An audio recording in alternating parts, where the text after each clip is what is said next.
குடியரசு தலையங்கம். நமது பத்திரிகை. நமது குடியரசு பத்திரிகை ஆரம்பித்து 6 மாதங்கள் ஆகின்றது. அது முக்கியமாய் நமது நாட்டுக்கு சுயராஜ்யமாகிய மகாத்மாவின் நிர்மாண திட்டத்தை அமுலுக்கு கொண்டு வரவும் தமிழர்களாகிய தீண்டாதார் முதலியோருடைய முன்னேற்றத்துக்கென்று உழைக்கவுமே ஏற்படுத்தப்பட்டது. இத்தொண்டில் குடியரசு சிறிதும் கள்ளங்கபடமின்றி யாருடைய விருப்பு வெறுப்பையும் பொருட்படுத்தாது தனது ஆத்மாவையே படம் பிடித்தாற்போல் தைரியமாய் வெளிப்படுத்தி தொண்டு செய்து வந்திருக்கின்றது, வரவும் உத்தேசித்திருக்கிறது.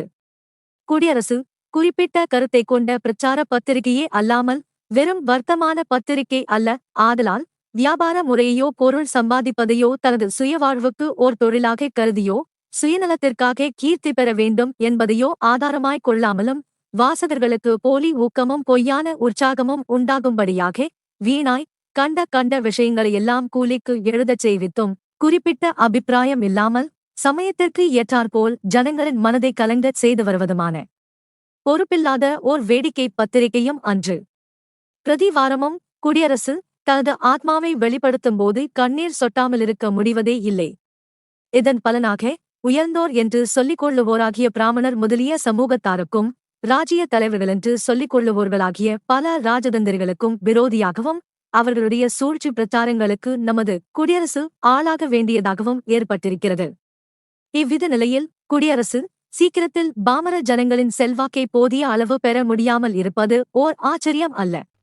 உண்மையில் குடியரசுக்கு எந்த பிராமணரிடத்திலும் குரோதமோ வெறுப்போ கிடையாது என்பதை உறுதியாகச் சொல்லுவோம். ஆனால் பிராமணன் உயர்ந்தவன் என எண்ணிக் கொண்டிருப்பதிலும் மற்றவர்கள் தீண்டாதவர்கள், பார்க்கக்கூடாதவர்கள், இழிவான மிருக உரிமைக்கும் பாத்திரமில்லாதவர்கள் என்று எண்ணிக்கொண்டிருக்கும் எண்ணத்தினிடத்திலும் தங்கள் வகுப்பார்தான் முன்னணியில் இருக்க வேண்டும், மேன்மையுடன் பிழைக்க வேண்டும், மற்றவர்கள் என்றென்றைக்கும் தங்களுக்கு அடிமையாகவே இருக்க வேண்டும் என்று எண்ணிக்கொண்டும் அதற்காக மற்றவர்களை உபயோகித்துக் கொண்டும் செய்யும் கொடுமையான சூழ்ச்சிகளிடத்திலும்தான் குடியரசுக்கு வெறுப்பு இருப்பதுடன் அதை அடியோனே களைந்தெறிய வேண்டுமென்று ஆவல் கொண்டு உழைத்து வருகிறது. பிராமணர்கள் என்று சொல்லிக் கொள்வோரிடத்தில் குடியரசின் தற்கால பத்திராதிபர் எவ்வளவோ அன்புடனும் பக்தியுடனும் நட்புடனும் வெகுகாலமாக நடந்து கொண்டு வந்திருக்கிறார். அநேக பிராமணர்களுடைய அன்புக்கும் பாத்திரமாய் இருந்திருக்கிறார், இன்னும் இருந்து வருகிறார். தேசிய வேலையிலும் பல தேசிய பிராமணர்களுடன் ஒன்றுபட கலந்தே ஒத்துழைத்தும் வந்திருக்கிறார். உதாரணமாக ஒத்துழையாமைக்கு முன்பு சட்டசபை பிரவேசங்களுக்கு தனது குடும்ப சகோதரர்கள் போன்ற ஆப்த நண்பர்களான ஸ்ரீமான்கள் கோவை எம். சம்பந்த முதலியார், டி. ராமலிங்கம் செட்டியார், எம். வேணுகோபால் பிள்ளை முதலியோர்களுக்கு விரோதமாகவும் அதற்கு முன் அதிக பழக்கமில்லாத ஸ்ரீமான் பி. நரசிம்ம ஐயருக்கு தீவிர தேசியவாதி என்கிற ஒரு காரணத்திற்காகவே அவருக்கு சட்டசபை அங்கத்தினர் பதவி கிடைக்க வேண்டிய வேலை செய்திருக்கிறார். இதில் ஒரு விஷயத்தை மாத்திரம் இங்கு சொல்வது குற்றமாகாது என்று நினைக்கிறோம். அதாவது ஸ்ரீமான் வேணுகோபால் பிள்ளைக்காக ஸ்ரீமான் நரசிம்ம ஐயரை தம் அபேட்சகர் ஸ்தானத்தை வாபஸ் வாங்கிக் கொள்ளும்படி ஒரு சட்டசபை தேர்தலில் கேட்கப்பட்ட போது ஸ்ரீமான் பி. நரசிம்மையர் ஸ்ரீமான் வேணுகோபால் பிள்ளை தாம் காங்கிரஸ்வாதி என்றும் ஹோம்ரூல் கட்சியைச் சேர்ந்தவர் என்றும் வெளிப்படையாக பத்திரிகைகளுக்கு எழுதினால் தாம் அபேட்சகர் ஸ்தானத்திலிருந்து விலகிக் கொள்வதாக பகிரங்கமாகச் சொன்னார்.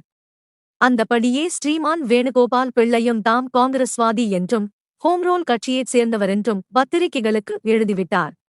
பேச்சுப்படி ஸ்ரீமான் நரசிம்ம ஐயர் பெண் வாங்கிக் கொள்ள வேண்டுமென்று சொன்ன காலத்தில் முடியாதென்று சொல்லிவிட்டார். இது விஷயங்களை பத்திரிகைகளுக்கு எழுதின காலத்தில் நியூ இந்தியா, ஹிந்து, சுதேசமித்திரன் இம்மூன்றும் பிரசுரிக்கவே இல்லை. இம்மாதிரி நாணய தவறுதல் ஏற்பட்ட சந்தர்ப்பத்திலுங்கூட ஸ்ரீமான் நாயக்கர் தம்முடைய ஆப்த நண்பராயிருந்து கொண்டு வந்த ஸ்ரீமான் வேணுகோபால் பிள்ளையவர்களுக்கு விரோதமாகவும் ஸ்ரீமான் நரசிம்ம ஐயருக்கு அனுகூலமாகவுமிருந்து தம்முடைய ஓட்டுகளையும் தம் நண்பர்களுடைய ஓட்டுகளையும் ஸ்ரீமான் நரசிம்ம ஐயருக்கே கொடுத்து அவரை சட்டசபை மெம்பராக இருப்பதற்கும் உதவி செய்தார். அல்லாமலும் ஒத்துழையாமை காலத்திலும் தேசிய பிராமணர்களுடன் ஒன்றுபட கலந்தே பரிசுத்தமாய் சில பிராமணர்களை பின்பற்றியும் அவர்களை தலைவர்களாக்கியும் அவர்களை தலைவர்களாக கொண்டும் உழைத்து வந்திருக்கிறார். இவையெல்லாம் தேசத்தையும் தேசக்ஷேமத்தையும் முன்னிட்டே அல்லாமல் வேறு எவ்வித சுயநலத்திற்காகவும் அல்ல என்பதை ஸ்ரீமான் நாயக்கரின் எதிரிகளுங்கூட அறிவார்கள். இப்படி இருக்க இப்பொழுது திடீரென்று சில தேசியவாதிகள் என்போரிடமும் முக்கியமாய் பிராமண சமூகத்தில் பலரிடமும் அருவருப்பு தோன்ற காரணம் என்ன என்பதை வாசகர்கள் அறிய ஆவல் கொள்ளுவது சுபாவமேயாகும்.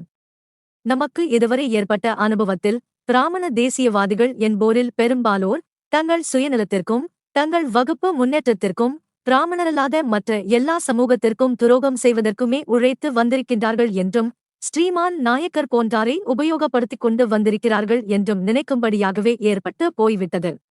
பிராமணர்களின் தியாகமென்று சொல்லப்படுவதும் பிராமணரல்லாதாரின் கெடுதிக்காகவே செய்யப்படுவதாய் காணப்படுகிறது. இந்நிலையில் தேசத்தின் பெரிய சமூகத்தாரான பிராமணர் அல்லாதாரை பலி கொடுத்து பிராமணர்களுக்கு நல்ல பிள்ளைகளாய் நடக்க வேண்டும் என்கிற எண்ணம் கொஞ்சமும் தோன்ற மாட்டேன் என்கிறது. அல்லாமல் இவற்றைப் பற்றிய கவலை எடுத்துக் கொள்ளாமல் எப்படியோ போகட்டும் என விட்டுவிடுவதற்கும் மனம் ஒருபடுவதில்லை. என்றிருந்தாலும் இரு சமூகத்தினரும் ஒன்றுபட்டுதானாக வேண்டும். அங்ஙனம் ஒன்றுபடுவதற்கு அவரவர்களுடைய குற்றம் குறைகளை எடுத்துச் சொல்ல பயந்து கொண்டு மேற்பூச்சுக்கு மாத்திரம் பிராமணர்களிடம் அன்பர்களாய் நடந்து கொள்ளுவதில் இரு சமூகத்தாருக்கும் ஒரு பிரயோஜனமும் ஏற்படாது எனக் கருதியே யாருடைய நிஷ்டூரம் ஏற்பட்டாலும் அதைப்பற்றி கவலையில்லாமல் உண்மையை எடுத்துக் கூறி குற்றங்களைக் கீறி ஆற்றி திருத்துப்பாட்டடையச் செய்து இரு சமூகமும் உண்மையான சகோதர அன்பில் கட்டுப்பட்டு நமது நாடு உண்மையான விடுதலை பெறவே உழைத்து வரப்படுகிறது. இதை ஆரம்பத்திலேயே குடியரசின் முதலாவது இதழ் தலையங்கத்தில் மக்களுக்குள் தன்மதிப்பும் சமத்துவமும் சகோதரத்துவமும் ஓங்கி வளரல் வேண்டும், மக்கள் அனைவரும் அன்பின்மயமாதல் வேண்டும், உயர்வு தாழ்வு என்ற உணர்ச்சியே நமது நாட்டில் வளர்ந்து வரும் சாதிச்சண்டை என்னும் நெருப்புக்கு நெய்யாக இருப்பதால் இவ்வுணர்ச்சி ஒழிந்து அனைத்து உயிரும் ஒன்று என்றென்னும் உண்மையறிவு மக்களிடம் வளர்தல் வேண்டும், சமயச்சண்டைகள் ஒழிய வேண்டும், ஆனது பற்றியே நகுதற் பொருட்டன்று நட்டல் மிகுதி கண்மேற் சென்றெடுத்தற் பொருட்டு எனும் தெய்வ புலமை திருவள்ளுவரின் வாக்கை கடைபிடித்து நண்பரே ஆயினுமாகுக அவர்தம் சொல்லும் செயலும் தேச விடுதலைக்கு கேடு சூழ்வதாயின் அஞ்சாது கண்டித்து ஒதுக்கப்படும் என நமது அபிப்பிராயத்தை தீர்க்கமாக குறிப்பிட்டிருக்கிறோம். இந்நிலையில் நமது குடியரசு பாமர ஜனங்களின் ஆதரவை பூரணமாக பெறுவது சுலபத்தில் எதிர்பார்க்கக்கூடிய காரியமல்ல. உதாரணமாக குடியரசு ஏற்பட்டு 6 மாத காலமாகியும் இதுவரை 1000 சில்லறை சந்தாதாரர்களே சேர்ந்திருக்கிறார்கள். இது நஷ்டத்தில்தான் நடைபெற்று வருகின்றதெனச் சொல்ல வருந்துகிறோம். அதனை படிக்க வேண்டிய அளவு ஜனங்கள் படிக்கவில்லை என்பதே நமது அபிப்பிராயம். பெரும்பாலும் பிராமணர், செல்வந்தர், முதலாளிகள், வைதிகர் முதலியோருடைய குற்றங்களை எடுத்துச் சொல்லி வருவதால் அவர்கள் நமது பத்திரிகையை ஆதரிப்பார்கள் என்று எதிர்பார்ப்பது பைத்தியக்காரத்தனமாகவே முடியும். ஆதலால் நமது பத்திரிகையை ஆதரிக்க வேண்டியது பிராமணரல்லாதார், ஏழைகள், தொழிலாளிகள், தீண்டாதார் எனப்படுவோர் முதலிய ஒடுக்கப்பட்ட சமூகத்தாருக்கு ஏற்பட்ட முக்கிய கடனாகும். அந்தபடி இக்கூட்டத்தார் நமது குடியரசை ஆதரிக்கவில்லையானால் குடியரசு தானாகவே மறைந்து போக வேண்டியதுதான் அதனுடைய கடமையே அல்லாமல் முன் சொன்னது போல் சுயநலம் முதலியவைகளுக்கென்று இப்பத்திரிகையை நடத்துவதில் பிரயோஜனமில்லை. ஏனெனில் குடியரசானது தன்னுழைப்பினாலும் தனது தியாகத்தினாலும் மக்கள் சிறப்பாய் பிராமணரல்லாதார், தீண்டாதார் முதலியோர் விடுதலை பெற்று சுயமதிப்புடன் வாழ்ந்து தேசம் உண்மையான சுயராஜ்யம் அடைய வேண்டுமென்றும் சகலரும் சமமாய் வாழ வேண்டுமானால் தாழ்த்தப்பட்டவர்களெல்லாம் சமநிலைக்கு வரவேண்டுமானால் வகுப்புவாரி பிரதிநிதித்துவம் இன்றியமையாதது எனக் கருதி அதை எல்லா வகுப்பாரும் அடைய வேண்டுமென எதிர்பார்க்கிறதேயொழிய பொது மக்கள் வாழ்வால் குடியரசு வாழ வேண்டுமென்று அது கருதவேயில்லை. ஆதலால் குடியரசின் வாழ்வை கோருகிற ஒவ்வொருவரும் தங்களால் இயன்ற அளவு புதிய சந்தாதாரர்களைச் சேர்த்துக் கொடுத்தும் மற்றும் தங்களால் கூடிய உதவி செய்தும் இதனை ஆதரிக்க வேண்டுகிறோம். குடியரசு தலையங்கம் நவம்பர் 1, 1925